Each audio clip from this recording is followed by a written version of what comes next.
बिस्मिल्लाहिर्रहमानिर्रहीम रब्बिश रह ली सदरी वयस्सिर ली अमरी वहलुल उक़्दतम मिन लिसानी यफ़क़हू क़ौली।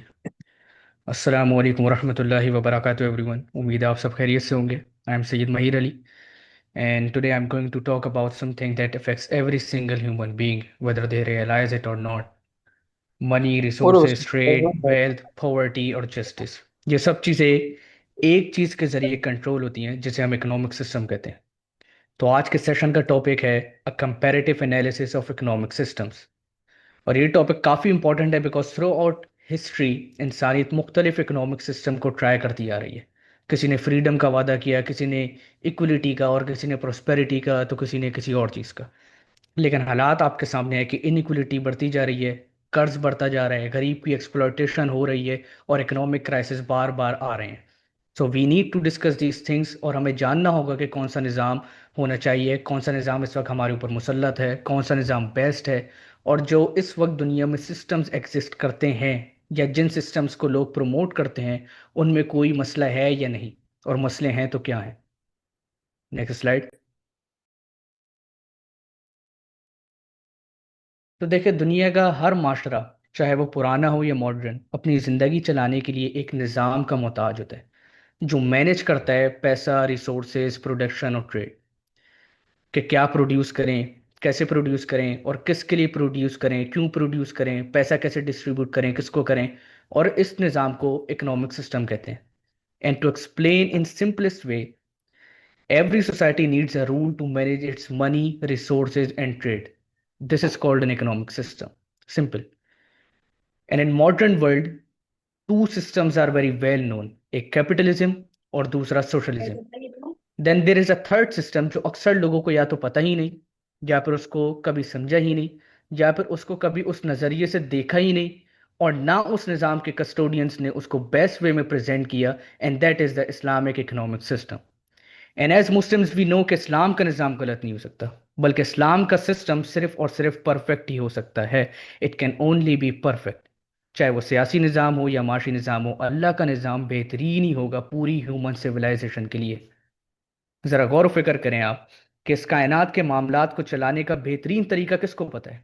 हम लिमिटेड ह्यूमन बींग्स को, या उस खुदा को जिसने हर चीज़ को पैदा किया, the one who created everything?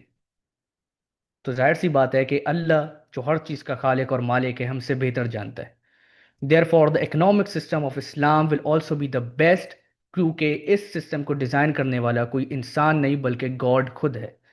लेकिन दुनिया को ये बात समझाने के लिए आप सिर्फ ये नहीं कह सकते कि इस्लाम बेस्ट है, इस्लाम का सिस्टम बेस्ट है, बल्कि हमें लॉजिकली बात करनी होगी, हमें प्रूव करना होगा कि इस्लाम का निज़ाम बेस्ट है। And to prove this to the world, we have to first identify the flaws of other systems, कि उनमें क्या खराबी है और वो क्यों बेस्ट ऑप्शन नहीं है। Then we must show how the Islamic economic system is superior, और वो क्या बेनिफिट्स ऑफर करता है, and how it provides the best framework for human civilisation. तो इसलिए इस सेशन में हम तीन काम करेंगे आज। पहला, कैपिटलिज्म और सोशलिज्म की खराबियां समझेंगे। दूसरा, ये देखेंगे कि ये सिस्टम्स असली ज़िंदगी में क्यों फेल होते हैं, क्योंकि दावा इनका सही है, बहुत से लोग इंस्पायर हैं, लेकिन फेल क्यों होते हैं ये। तीसरा, फिर ये देखेंगे कि इस्लामिक इकोनॉमिक सिस्टम कैसे एक बैलेंस्ड, जस्ट और सस्टेनेबल सोल्यूशन देता है पूरी इंसानियत के लिए। और ये सेशन मैं जितना सिंपल रख सकूंगा रखूंगा, ताकि सबको समझ आए, सबके कॉन्सेप्ट्स क्लियर हो। मैं कोई एकेडमिक स्टाइल में नहीं घुसूंगा, कोई हार्ड टर्म्स, कोई मुश्किल फिलोसफी नहीं करूंगा, बल्कि I keep it simple as much as I can, ताकि जो मेरा मकसद है कि सबके कॉन्सेप्ट्स क्लियर हों, खराबियां पता चले निज़ाम की, और इस्लामिक सिस्टम क्लियर हो, वो मकसद मेरा पूरा हो। तो इस बुनियाद के साथ हम अपनी एनालिसिस शुरू करते हैं। Next slide.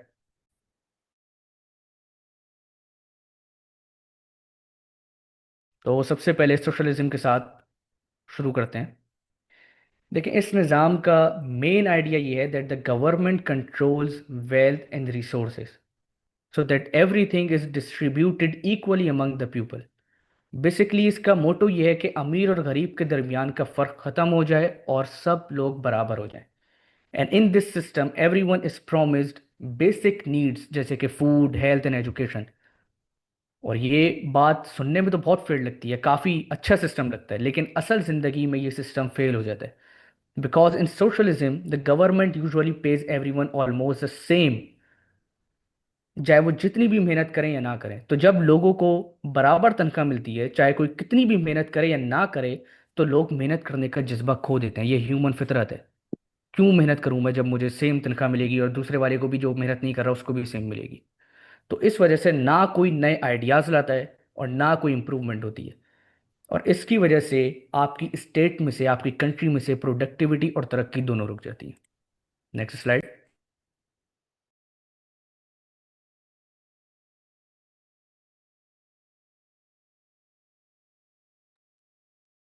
Next slide. Next slide हो गई। जी जी। अब इसकी केस स्टडी पढ़ते हैं। इसकी रियल लाइफ एग्जांपल है कि जब सोवियत यूनियन में बहुत से वर्कर्स को फैक्ट्रीज या फार्म्स में एफिशिएंटली काम करने की परवाह ही नहीं थी, क्योंकि उनकी सैलरी और बेनिफिट्स वही रहते, चाहे वो मेहनत करें या ना करें। तो इसका नतीजा यही निकला कि प्रोडक्टिविटी बहुत कम हो गई और चीज़ें भी घटिया क्वालिटी की बनने लगी, जैसे मैंने अभी आपको बताया। और एक और बहुत बड़ी खराबी इस सिस्टम में ये है कि ये वक्त के साथ साथ स्टेट इतनी पावरफुल हो जाती है कि हर चीज़ का होल्ड उनके पास हो जाता है। और जब हर चीज़ का होल्ड उनके पास हो जाता है, तो लोगों की ज़िंदगी का हर पहलू, हर एस्पेक्ट उनके कंट्रोल में आ जाता है। और फिर ये अक्सर डिक्टेटरशिप, करप्शन और फ्रीडम के खात्मे पर एंड होता है। और इसकी सबसे बड़ी मिसाल है कि after the Russian revolution in 1917, Soviet union ने सोशलिज्म और कम्युनिज्म अडॉप्ट किया लेनिन और स्टालिन के अंडर। और हुकूमत ने तमाम रिसोर्सेज, फैक्ट्रीज, फार्म्स और ज़मीनें अपने कंट्रोल में ले लिए। और एंड में हुआ ये कि लीडर्स बहुत ज़्यादा पावरफुल हो गए। जोसेफ स्टालिन ने सिस्टम को डिक्टेटरशिप में बदल दिया और लाखों लोगों को लेबर कैंप्स भेज दिया गया या फिर मार दिया गया अगर गवर्नमेंट को अपोज किया। और आम लोगों के पास कोई रियल फ्रीडम नहीं थी, जबकि टॉप ऑफिशल्स लग्जरी की जिंदगी गुजारते थे।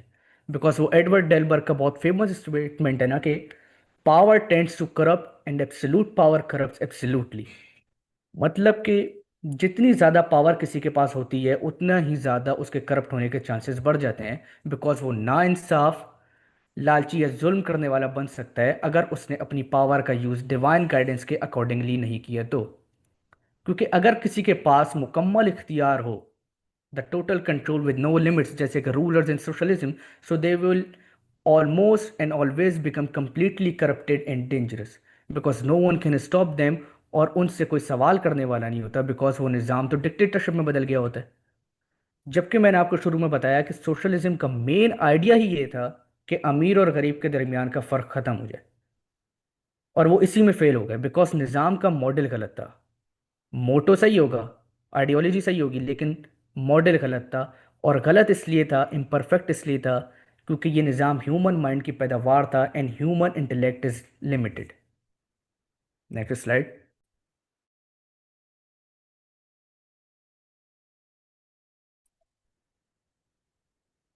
अब बात करते हैं कैपिटलिज्म की। देखिए, ये सिस्टम कहता है कि हर इंसान को पूरी फ्रीडम है कि वो अपनी मर्जी से पैसा कमाए, बिजनेस करे और प्रॉपर्टी ओन करे। हर कोई अपनी अपनी कंपनी स्टेब्लिश करे और जैसे चाहे उसको रन करे। अपनी मर्जी से एम्प्लॉयज़ को जो सैलरी देनी है वो दे। People have total freedom to make money and own property.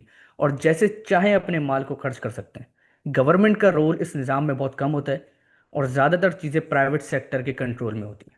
This is the simplest explanation of what is capitalism. मैं एकेडमिक स्टाइल में जा ही नहीं रहा, मैं सिंपल रख रहा हूँ। और इस सिस्टम का एक बड़ा पॉजिटिव ये है कि ये हार्ड वर्क और इनोवेशन को इनकरेज करता है।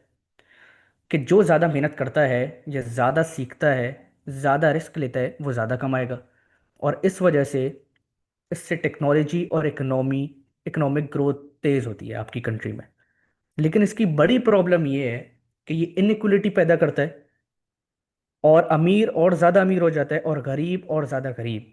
लार्ज बिजनेसेस और कॉरपोरेशंस छोटे लोगों का फ़ायदा उठाते हैं, उनको एक्सप्लॉयट करते हैं, उनको लो वेजेस देते हैं और खुद लग्जरी इंजॉय करते हैं।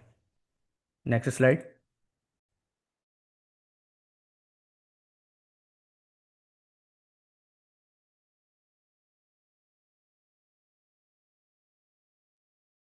अब इसकी केस स्टडी पढ़ते हैं। देखें, इसकी रियल लाइफ एग्जांपल है कि 18 से 19 सेंचुरी यूरोप और यूएसए में during the rise of industrial revolution, factories expanded rapidly under the ownership of few wealthy industrialists. Workers जिनमें औरतें और हत्ता के बच्चे भी शामिल थे, उनको मजबूरन रोजाना 12 से 16 घंटे गैर महफूज और अनहेल्दी कंडीशन में काम करना पड़ता था। और बदले में उन्हें बहुत कम वेजेस दी जाती थी, बहुत कम पैसा दिया जाता था। जबकि फैक्ट्री ओनर्स ने खूब वेल्थ एक्यूमुलेट की और ऐशो आराम की जिंदगी गुजारी। और वर्कर्स जो थे वो स्लम्स में तंग और सख्त हालात में जीते थे। और ये अमीर और गरीब का फर्क खासकर ब्रिटेन की टेक्सटाइल फैक्ट्रीज और यूएसए की स्टील और कोल इंडस्ट्रियलिस्ट इंडस्ट्रीज में बहुत वाज़ेह तौर पर देखा गया। फर्दर मोर कैपिटलिज्म में ग्रीड और मटेरियलिज्म बहुत बढ़ जाता है, बिकॉज पैसा और प्रॉफिट ही सब कुछ बन जाता है ना उस सिस्टम में। हेल्थ, एजुकेशन और हाउसिंग जैसे बेसिक नीड्स बहुत महंगी हो जाती हैं, जो गरीब अफोर्ड नहीं कर सकता।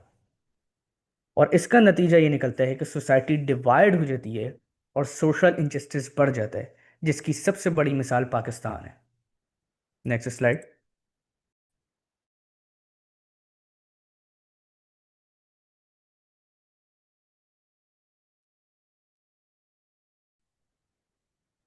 अब बात करते हैं इस्लामिक सिस्टम की, इस्लामिक इकोनॉमिक सिस्टम। देखिए, इस्लाम का सिस्टम बैलेंस लाता है। ये ना तो सोशलिज्म की तरह सब कुछ स्टेट के कंट्रोल में देता है, और ना ही कैपिटलिज्म की तरह अनलिमिटेड फ्रीडम देता है, बल्कि इस्लाम एक मिडिल पाथ है। और आप ये बोल सकते हैं कि इस्लाम सोशलिज्म और कैपिटलिज्म दोनों के अच्छे पॉइंट्स को कंबाइन करता है और उनके एक्सट्रीम से बचता है। Unlike socialism, Islam does not hand over everything to state, and unlike capitalism, it does not give individuals unlimited freedom to accumulate wealth without accountability. बल्कि इस्लाम एक दरमियानी रास्ता है, अ मिडिल पाथ, जहाँ पर्सनल फ्रीडम और सोशल जस्टिस को exist करता है। कुरान इस बात को वाजे करता है कि माल असल में अल्लाह का है, अल्लाह की दी हुई चीज़ है। सूरतुल हदीद वर्स 7 में अल्लाह ताला ने साफ फरमाया है कि अल्लाह ने तुम्हें जो कुछ दिया उसमें से खर्च करो।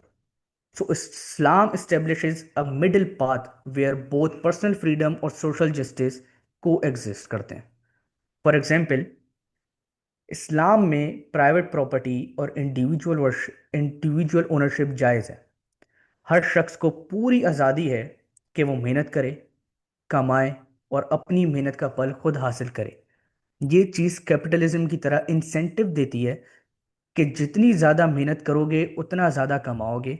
और ये फ्रीडम इंसान को हार्डवर्क करने, इनोवेशन करने और तरक्की करने पर मोटिवेट करती है। साथ ही साथ इस्लाम ये भी नहीं चाहता कि माल सिर्फ चंद हाथों तक महदूद हो। तो इसलिए ज़कात और दूसरे वेलफेयर ऑब्लिगेशंस इस बात को इंश्योर करते हैं कि माल का एक हिस्सा गरीबों, ज़रूरतमंदों और कमज़ोर तबकों तक ज़रूर पहुंचे। इस तरह इस्लाम सोशलिज्म की पॉजिटिव रूह को अपनाता है, बराबरी और इंसाफ का निज़ाम लाता है, मगर इंडिविजुअल फ्रीडम को ख़त्म किए बगैर, जो कि सोशलिज्म करता है। और अगर आपसे कोई पूछे कि why the Islamic system is necessary, तो इसका सिंपल जवाब ये है कि कैपिटलिज्म ने फ्रीडम अचीव किया, लेकिन इक्वलिटी, बराबरी कुर्बान कर दी। अमीर और गरीब के दरमियान का फासला बढ़ता गया इस निज़ाम में, और जुल्म और नाइंसाफ़ी पैदा हुई। On the other hand, socialism ने बराबरी, इक्वलिटी तो दी, लेकिन आज़ादी छीन ली, फ्रीडम छीन लिया, जिससे मेहनत और तरक्की का जज्बा भी मर गया। और इस्लाम ये कहता है कि आज़ादी और बराबरी दोनों साथ साथ चलनी चाहिए, और इसी में असल इंसाफ और इंसानियत का निज़ाम छुपा है। So the core theme of the Islamic economic system is simple yet profound, कि ट्रू सोशल जस्टिस और इकोनॉमिक जस्टिस तभी मुमकिन है जब आज़ादी और बराबरी एक साथ मौजूद हो, को एग्जिस्ट करते हो। ये सिंथेसिस इस्लाम को ना सिर्फ प्रैक्टिकल बनाता है, बल्कि also essential for humanities future. Simple, कुछ कॉम्प्लिकेट ना करें, सिंपल ये बात आप समझ लें जो मैंने अभी बताई है। Next slide.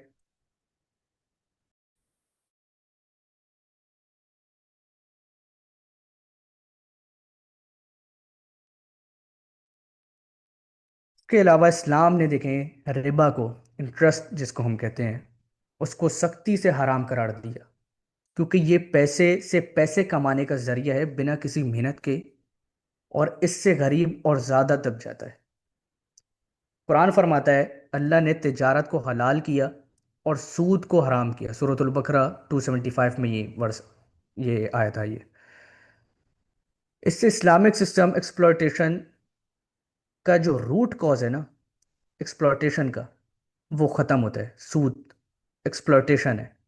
Riba is a root cause of exploitation, क्योंकि ये एक पार्टी को बिना किसी रिस्क के गारंटीड प्रॉफिट देता है, जबकि दूसरी पार्टी पर बर्डन ऑफ लॉस डाल देता है।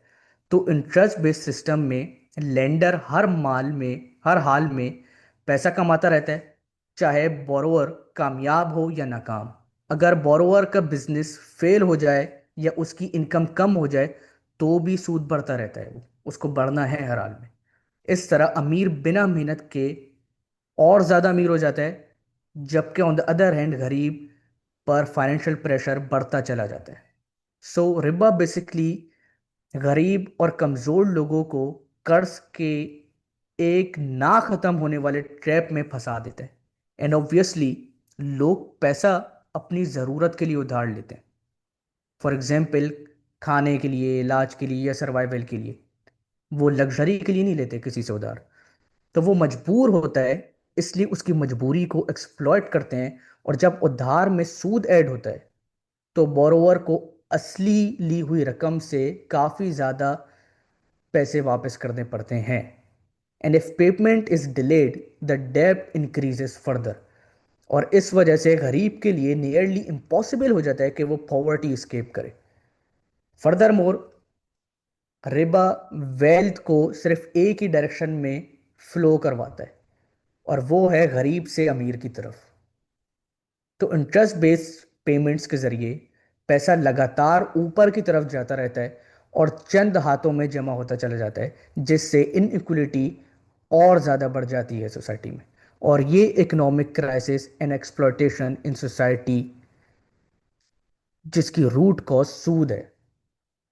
और इस सूद को सिर्फ और सिर्फ इस्लाम एंड नहीं करता, बल्कि बहुत ज़्यादा सख्त एक्शन लेता है। सूरतुल बकरा वर्स 275 में साफ आया है कि अल्लाह ने सूद को हराम किया। सूरतुल बकरा वर्स 276 में आया कि अल्लाह ने सूद को मिटा देता है और सदकात को बढ़ाता है, कि चैरिटीज़ करो और सूद को ख़त्म करो। उसके अलावा सूरतुल बकरा में ही आया है कि ए ईमान वालो, अल्लाह से डरो और जो सूद बाकी रह गया उसे छोड़ दो। और फिर इन आयत के बिल्कुल फौरन बाद ही सूरतुल बकरा 279 में अल्लाह ने फरमाया बड़े सख्त अंदाज में कि अगर तुमने सूद ना छोड़ा तो अल्लाह और उसके रसूल की तरफ से ऐलान जंग है। और इसके अलावा पूरे कुरान में काफ़ी जगह सूद के अगेंस्ट आयत आई हैं। ऐसा क्यों? इतना सख्त जोर क्यों दिया है सूद पर? और कुरान ने पूरी तरह से ये चीज़ वाजे की है कि सूद मुकम्मल तौर पर ख़त्म हो जाए, मिट जाए माशरे से। Y? Because riba, the interest, is a root cause of exploitation and economic crisis. सूद का निज़ाम पैसे को पैसा पैदा करने का जरिया बना देता है, जहां बिना मेहनत के अमीर और अमीर होता चला जाता है और गरीब कर्ज के बोझ तले और ज़्यादा दब दिया जाता है। ये निज़ाम रिस्क को सिर्फ गरीब पर डालता है। सूद का निज़ाम रिस्क को सिर्फ गरीब पर डाल देता है, जबकि फ़ायदा हमेशा ताकतवर के पास रहता है। और नतीजा ये होता है कि माशरे में बेइंसाफ़ी, गरीब और अमीर के दरमियान का फासला और इकोनॉमिक इनस्टेबिलिटी बढ़ती चली जाती है।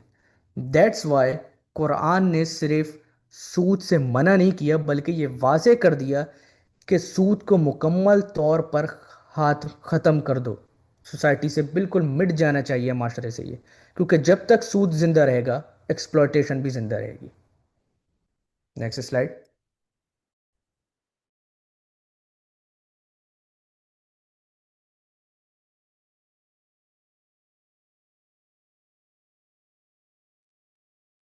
तो देखिए, कैपिटलिज्म और सोशलिज्म कोई एक्सीडेंटल फेलियर्स नहीं है, बल्कि ये सिस्टम के नेचुरल आउटकम्स हैं जो लिमिटेड इंसानी अकल पर मबनी है, built on limited human intellect. Capitalism freedom देता है, लेकिन इससे डीप इनइक्वलिटी एंड ग्रीड पैदा होती है। On the other hand socialism बराबरी का वादा करता है, लेकिन इससे फ्रीडम और रिस्पॉन्सिबिलिटी खत्म हो जाती है। और साफ सी बात यह है कि दोनों सिस्टम इसलिए फेल हो जाते हैं क्योंकि ये ह्यूमन प्रॉब्लम्स को लिमिटेड अंडरस्टैंडिंग के जरिए हल करने की कोशिश करते हैं, और वही को रेवोल्यूशन को जो कि गॉड की तरफ से आती है वो रिजेक्ट करते हैं। और इस्लामिक इकोनॉमिक सिस्टम उन्हीं जगहों पर कामयाब होता है जहां ये सिस्टम फेल हो जाता है, बिकॉज ये डायरेक्ट अल्लाह से आया है, who is the creator of the humanity. और इस्लामी माशी निज़ाम दीन का एक हिस्सा है जो अल्लाह ने नाजिल फरमाया। वो गॉड जो ह्यूमन नेचर, नीड्स, वीकनेसेस और स्ट्रेंथ को सबसे बेहतरीन समझता है।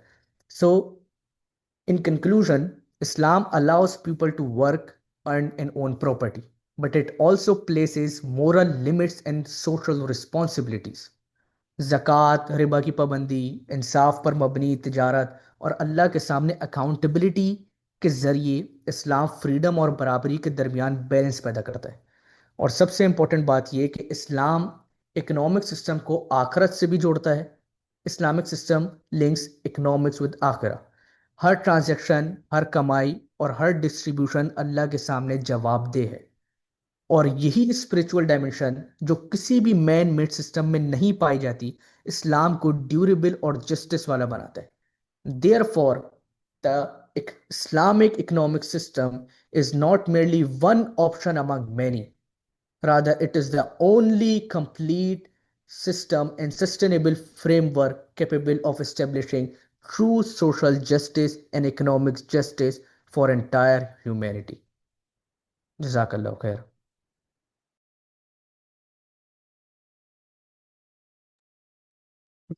जज़ाकल्लाह खैर माहिर। माशाल्लाह काफ़ी straightforward to the point. और बहुत अच्छी बात है, आपने अपना जो पर्पस, मकसद और कॉन्सेप्ट क्लियर करना था वो आपने विद इन 22 मिनट्स कवर किए। तो ये बहुत अच्छी बात है माशाल्लाह कि आपने टाइम ड्यूरेशन का बहुत ख्याल रखा है और इतने टाइम में आराम से इस तरह एक्सप्लेन किया कि किसी को नींद भी ना आए। ठीक है, चले माशाल्लाह। अच्छा, अभी हम चलते हैं अब क्वेश्चन आंसर्स की तरफ। और किसी ने कुछ ऐड करना है, किसी ने कुछ मज़ीद पूछना है, और किसी के पास कुछ मज़ीद कुछ एग्जांपल्स हैं या कुछ क्वेश्चंस इस तरह से हैं कि वो मज़ीद डिमांड करें कि कॉन्सेप्ट को और क्लियर किया जा सके, तो हैंड रेस करें, वन बाय वन आते हैं ताकि बाकी सब सुनने वाले, क्वेश्चंस करने वाले और प्रेजेंटर के थ्रू, प्रेजेंटर को भी इवन दो, हम सबकी मज़ीद कॉन्सेप्ट इसके ऊपर क्लियर हो। जी। जी रमीज़, रमीज़ आप हैंड म्यूट कर सकते हैं। अस, अस, आ, अनम्यूट। आ, अस्सलाम वालेकुम। वालेकुम सलाम। अच्छा, सबसे पहले तो मैं कहूँगा कि बहुत अच्छा प्रेजेंट किया इन्होंने, वहीद भाई ने। और चीज़ों को बहुत ही एक सादा तरीके से, यानी कि हर इंसान को समझ सके। तो पहले तो मैं इनको बहुत इस चीज़ पे अप्रिशिएट करूँगा कि बहुत अच्छी प्रेजेंटेशन दी इन्होंने। और अभी मजीद इसमें ये कहूँगा कि अभी क्या हमें अब इसमें थोड़ा मजीद डीप जाना चाहिए बाद में। यानी अभी तो सिर्फ एक इकोनॉमिक सिस्टम करके बात किया, फिर उसके अंदर अब यानी करेंसी के ऊपर इस्लाम क्या कहता है, या फिर बाकी जितने भी इकोनॉमिक्स हैं जिसमें टैक्सेस आ जाती हैं। वैसे इस्लाम में ज़कात, उशर और सदक़ात हैं, टैक्सेस का वैसा निज़ाम तो नहीं है, लेकिन फिर भी एक टैक्सेस का सिस्टम जो चल रहा है। तो क्या अब हमें मजीद यानी इन सब टॉपिक्स के ऊपर मजीद करना चाहिए आपके ख्याल में, ताकि हम थोड़ा जी जी, डिटेल तरीके से बात कर इंशाल्लाह। सकें। इस अभी तो देखें हम इकोनॉमिक सिर्फ एक सिस्टम भी। जी जी। हम्म। नहीं, जी जी, आप तो मैं सही कह रहे हैं कि इकोनॉमिक सिस्टम भी ना, इसके अंदर काफ़ी डिविजन्स हैं, अलग अलग एस्पेक्ट्स हैं। तो ये जी बिल्कुल सब कवर करेंगे इंशाल्लाह नेक्स्ट प्रेजेंटेशंस में, अलग अलग डिटेल से पूरा बताऊंगा मैं। ठीक है। और मेरा एक क्वेश्चन ये है, ये एक मुझे एक चीज समझ नहीं आती। ये क्वेश्चन आपसे नहीं है एक्चुअली, आपके कि क्या रीजन है कि ये यही चीज कोई भी इस्लामिक जमात नहीं बताती। वो जमात इस्लामी ने नाम इस्लामी रखा है, लेकिन वो इस्लामिक सिस्टम नहीं हमें बताता। आई डोंट नो वो क्यों नहीं बताते। ना जमीयत ना इस्लाम बताती है। और इवन सुन्नी तहरीक, मैंने काफी तहजीब तहरीकें आई हैं, जो लब्बैक वाले भी हैं, नाम तो सब इस्लाम का इस्तेमाल करते हैं। तो वो इस्लामिक सिस्टम पर मैंने उनको इस बात करते देखा नहीं है। इसकी क्या वजह है? यानी उनकी बातों में और जो बाकी बात जो पार्टीज हैं, पी पार्टी, नून लीग, सेम बात तो होती है दोनों की, कोई डिफरेंस नजर नहीं आता हमें। या जेनरिक सी बातें करेंगे, इस्लाम के ऊपर भी करेंगे, तो क्या वजह है कि वो सिस्टम की बात क्यों नहीं करते? बस यही इख्तिलाफ साइलदीम का भी है इन सब से, और इसका मेन पर्पस यही है कि इस्लामिक सिस्टम की फ़िलासफ़ी को हमारे फ़लसफ़े से निकाल दिया बिल्कुल।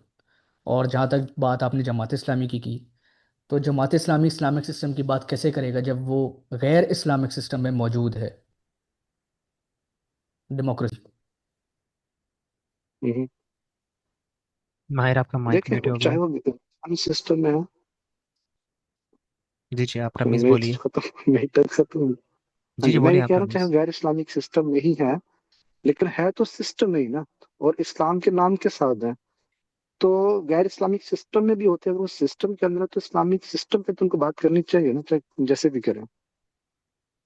जी बिल्कुल करनी चाहिए, अब ये नहीं करते, अब ये तो इनके ऊपर है, मैं इसका क्या जवाब दूं। नहीं, मैं इसलिए कहा था आपसे, क्वेश्चन नहीं है ये, मेरा एक एक डाउट है मेरा, जो मुझे समझ नहीं आता कि क्या रीजन है इसकी। ये केस स्टडी लेनी चाहिए हम सबको। केस स्टडी, जितनी भी ऐसी जमातें हैं उनको सबको रखे, क्या वजह है, इसकी डीप स्टडी करनी पड़ेगी। केस स्टडी में डीप स्टडी करेंगे तो फिर ये चीज़ें क्लियर होंगी कि कहाँ से कि सबकी आइडियोलॉजीज पढ़नी हाँ, पड़ेंगी। काफ़ी हिस्ट्री में डीप स्टडी करनी पड़ेगी, तो फिर ये चीज़ें क्लियर होंगी। नहीं तो हर कोई अपनी तरफ से कोई ना कोई बात कह सकता नहीं, कोई कहेंगे बात करते हैं, कोई कहेंगे नहीं करते, ये वजह है वो वजह है। लेकिन केस स्टडी जब तक नहीं ना ठीक से की जाएगी तो हम्म, हम लोग भी एक अच्छी दलील नहीं दे सकते उनके बारे में कि ये प्रॉब्लम्स है। तो सवाल आपका वैलिड है। चलो चले। ठीक है। बहुत बहुत शुक्रिया, थैंक यू। चले, अभी आगे हमारे पास 4-5 लोग हैं, तो आई होप सो सबको टेंशन लेने की जरूरत नहीं है, सबका सबकी बारी आ जाएगी। जी हारून, पहले हारून पे चलते हैं, जो मेरे पास सीक्वेंस आ रही है उसके अकॉर्डिंगली। अस्सलाम। वालेकुम सलाम। जी, मैं पहले तो अप्रिशिएट करना चाहूँगा, माशाल्लाह माहिर भाई ने बहुत ही प्रोफाइंड और जो है बहुत इजी वे में हमें जो है बताया। मैं हमेशा, हम सुनते रहते हैं साहिल भाई के भी और भी लेक्चर में सोशलिज्म और स्पेशली कैपिटलिज्म का मैंने बहुत जो है वो सुना है, बट इसका कुछ जो कह लेंगे जो वन लाइनर डेफिनेशन होती है ना, वो मालूम नहीं थी, जो उन्होंने माशाल्लाह बहुत अच्छे तरीके से जो है कॉन्सेप्ट क्लियर कर दिया इसके हवाले से। जज़ाकल्लाह खैर। अच्छा, मेरा सवाल ये था कि इसमें कैपिटलिज्म का तो जो इन्होंने बताया, वो तो हमें हर कंट्री में देखने को मिलता है कि यही सिस्टम जो है अभी चल रहा है। सोशलिज्म जो है वो क्या एक्सटेंड हो गया है, या मतलब वो अभी एग्जिस्ट कर रहा है, इसी कोई एग्जाम्पल है करंट एरा में, या कोई कहीं भी ये अभी पाया जाता है? ये पूछना था। और दूसरा ये कि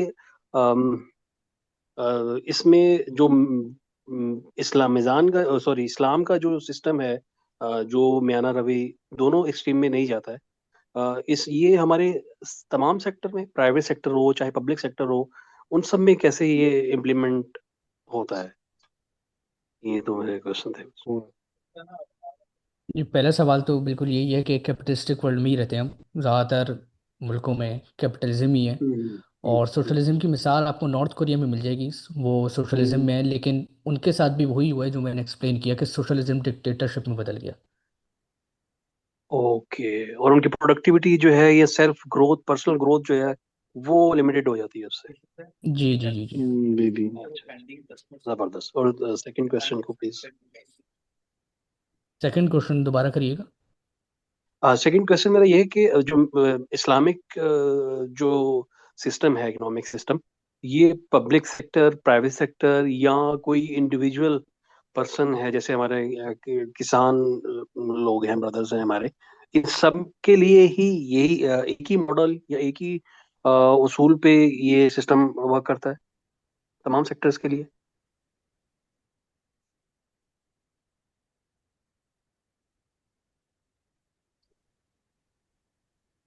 माहिर।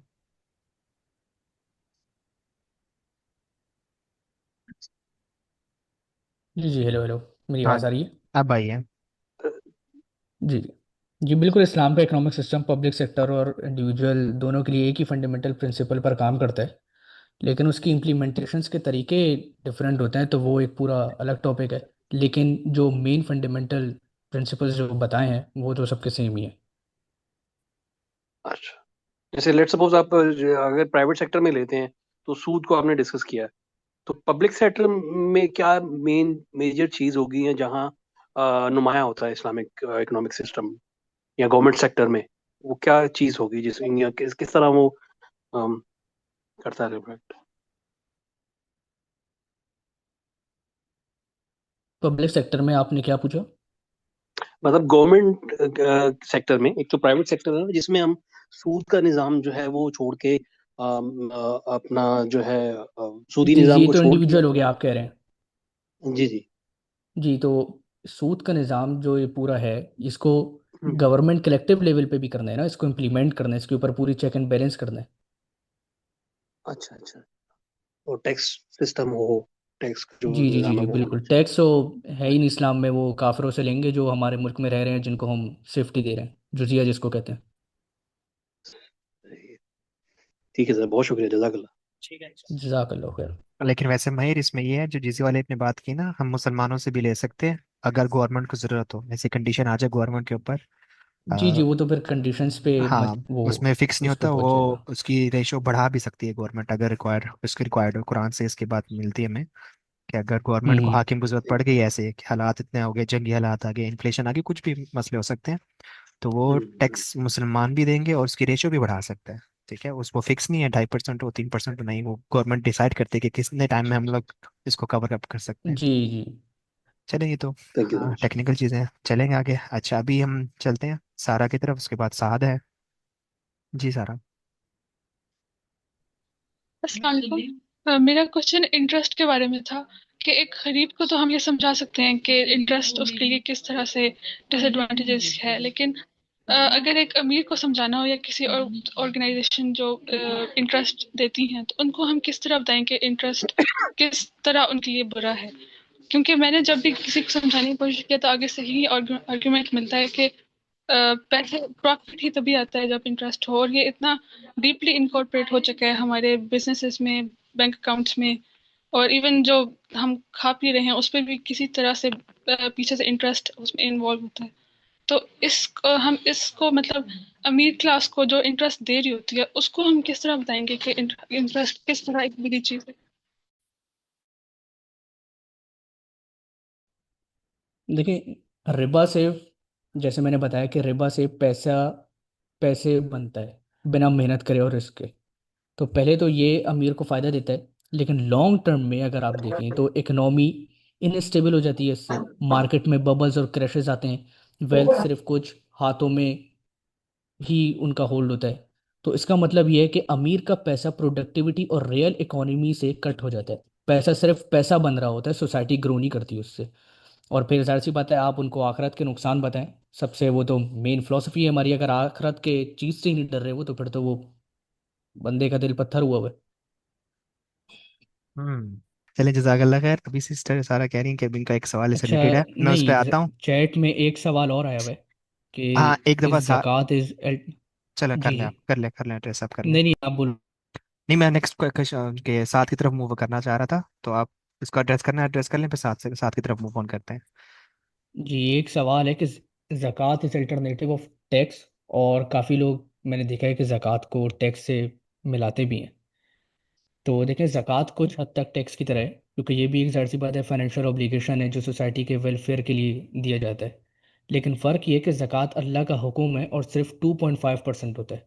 और इसका फ़ायदा सिर्फ उन्हीं लोगों को मिलता है जो कुरान में मेंशन है, गरीब हो गए, नीडी हो गए, कर्ज में डूबे हुए लोग हो गए, ज़रूरतमंद हो गए। और हम्म। दूसरी चीज़, ज़कात सिर्फ माल सर्कुलेट करने के लिए नहीं है, बल्कि वेल्थ को पाक करने के लिए, सोशल जस्टिस लाने के लिए, और अल्लाह के सामने अकाउंटेबिलिटी का जरिया भी है। जब भी टैक्स सिर्फ गवर्नमेंट को फंड प्रोवाइड करने के लिए होता है, तो ज़कात इज़ टोटली डिफरेंट। ये बात सही है, टैक्स अलग है, ज़कात अलग है, लेकिन एक शक्ल ही है टैक्स की भी। लेकिन वो सबके लिए नहीं, जिस तरह अभी एक मैसेज भी आया कि गैर मुस्लिम टैक्स ज़कात तो नहीं देगा, वो टैक्स देगा, ये भी सही है।